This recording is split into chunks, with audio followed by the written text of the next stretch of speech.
Cool Cat 700 here, and today we're going to take down the White Lynel in the Hyrule Castle Depths. Now this can be done earlier in the game, right after the Crisis and Hyrule Castle quest. To do this, we want to get some regular and Sunnyline meals to restore any damage from gloom and enemies. Regular damage. We want to get a few strong weapons. We can get some Royal and Royal Guard stuff up in Hyrule Castle in the sky. There's another Cool Cat 700 video on how to do that early in the game. And then once we get that, we want to head just north of the first gatehouse. Make sure we quick check to make sure we've got our meals, and then we want to jump down into the Hyrule Castle Depths. Now, when we get to the bottom, you have to go towards this lake, and if you jump on the left side there, you could see there's a couple of lakes, but if you go on the left side here, you can stop. There's a little up on this up here on the hill. You can stop where there's no gloom, and there's these Horriblins, but you can get them where you can isolate them, and you also up high, if you keep arrowing them, you can shoot. You can fight a couple of them at a time, and then when they try and attack you, they can't quite get you up here. So this is a good way to take some of them down. There's like 5 or 6 of these guys that'll attack you, and if you fight them all at once, it's a bit of a recipe for a very tough fight or a disaster. So this way you can get them, try and get the shots in the head if you can to take them out there. Oh, we got him down, and got another one out of there. So then you get him, and then once you have that, you can jump down onto the bottom once you have some of them dead. And there's a few of them still up there throwing rocks at us, so the rocks do gloom damage. So it's a little bit, you just gotta make sure we use those Sundyline meals if we take too much damage, so that we can restore our hearts. Try and take them out one by one on the top of the hill there. Here we're going to restore some health here, as we're getting pretty low in terms of heart count. There we go. We're taking this guy out. Yeah, we got him in the head. Now the other thing you can do is if you get them down on the ground, we've got a Royal Claymore here with a Black Lizalfos horn. So if you hit them twice, they fall down.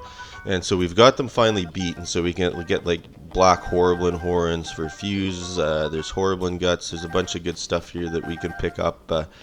And once we get all that stuff, we want to climb up where those Horriblins were, and keep climbing up. And then we're going to run into some electric keys here. And these electric keys are a real pain in the butt. If they hit you, there's a good chance you'll drop your weapon. So want to try and stay back if we can. One of them got us there, but we got lucky. And so we'll whack a couple of them down there. And try and take out the last 2 of them here with our arrow. It can be a bit tricky to get at. We got that guy. One more left here. If we stay up top once again, it's a bit of a better perspective versus going down and fighting them all at once. And so I think we finally got these guys. We're going to head down and pick up their wings and eyeballs here. There we go. We got that stuff. And then if we head to the left here, then we'll be ready to approach the Lynel and fight the Lynel. So now we're going to take a couple seconds and just go through our strategy for this Lynel. So we want to make sure we have a strong one-handed weapon, like we got a Royal Broadsword with a Black Lizalfos horn here, and then that way we can use our shield to block some of his attacks. We want to get bow shots in from a distance, preferably at the head. If he charges us, we want to target and jump right. If he uses a sword attack, we want to, or a headbutt, target and jump back. Then we can get in a flurry rush, hopefully. If we get down to take any damage, we want to restore to max health, so the next time he hits us, he will not kill us. And we want to use an attack boost meal if we have one, just to get a little bit of extra attack power. So now we want to jump down here. We're going to bring out our Royal Guard's bow and try and give him a couple shots here early on in the fight. We're going to try and get him in the head if we can, so then that way he'll be stunned for a while. There we did. Now just keep firing with this Royal Guard's bow at him, and get some really good shots at him. And so now he's back to his senses. He's going to come. When he does that, target him and jump over his sword. He's going to do that again, and we got lucky there. We can do a flurry rush, and so if we can do that, then we can get a bunch of hits in with our sword. A couple more there, and then he likes to sort of set and come at his sword. And when he does that, target him and jump back. He's probably going to do this again and just do the same thing. And you should be able to get flurry rushes on him if you do that. Now he's doing something different. When he puts his legs up like that, he's going to do this headbutt. And so you want to jump back there, and if you got a bit of time, so get him in the head, and then you can jump on his back here and get a whole bunch of hits in.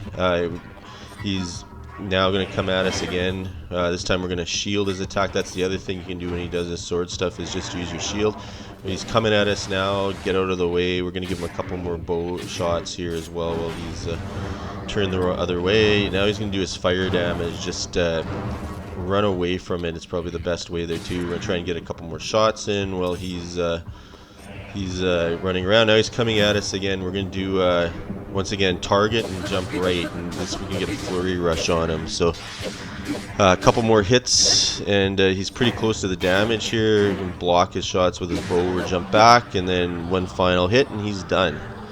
So now we've got him killed. It's a good beat him, so that's good news. Now we're gonna pick up the spoils here. So there's a Saber horn there that we want to get, Lynel hoof, some guts, large crystallized charge, we'll take that, a Savage Lynel bow, his Mace horn, we really want to get that, a Savage Lynel shield. So we'll pick these guys up, get some real good stuff. He was carrying a Royal Broadsword, so we're gonna put that into our inventory here, and then we'll fuse it right away. And so we'll go get the shield here, and then once we get that, we're going to start with the Saber horn, and so we'll fuse that with the Royal Broadsword. And you can see that it has a 44 upgrade. Then we're going to use the Mace horn with a Royal Guard spear, and that gives 40 upgrade. So we get it, but with the 15, it gets it up to 55. So gives us two really good upgrades here early on in the game that we can use going forward. So yeah, hope everyone enjoyed the video, and feel free to provide me any comments on my channel on this one. Thank you.